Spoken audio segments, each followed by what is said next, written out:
Hi friends, welcome to cine family 2.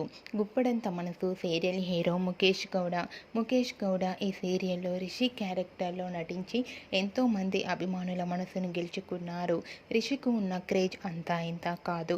Rishi updates బయటకు రాగానే మంచి మంచి కామెంట్స్ పెడుతుంటారు తన అభిమానులందరూ.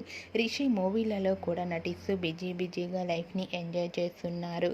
అయితే రీసెంట్గా గుప్పడంత మనసు సీరియల్ హీరో రిషి షూటింగ్లో ఉండగా తన అభిమాని రిషి స్కెచ్ వేసి ఇచ్చిన తన గిఫ్ట్ ఫొటోస్ను కూడా షేర్ చేశారు. ఆ ఫొటోస్ సోషల్ మీడియాలో బాగా వైరల్ అవుతున్నాయి. ఆ ఫొటోస్లో రిషి తన అభిమాని ఇచ్చిన గిఫ్ట్ని చూసుకుంటూ చాలా హ్యాపీగా ఫీల్ అవుతూ కనిపించారు. ఆ ఫొటో చూసిన వారంతా wow super and Rishi acting is super and handsome hero అంటూ కామెంట్స్ పెడుతున్నారు. మీకు కూడా Rishi shooting location latest photos మీకు నచ్చినట్లయితే మీ అభిప్రాయాన్ని మీ కామెంట్ రూపంలో తెలియజేస్తూ లైక్ చేయండి, షేర్ చేయండి. మరిన్ని ఇంట్రెస్టింగ్ అండ్ లేటెస్ట్ అప్డేట్స్ కోసం మా సినీ ఫ్యామిలీ 2 ఛానల్ని సబ్స్క్రైబ్ చేసుకోండి.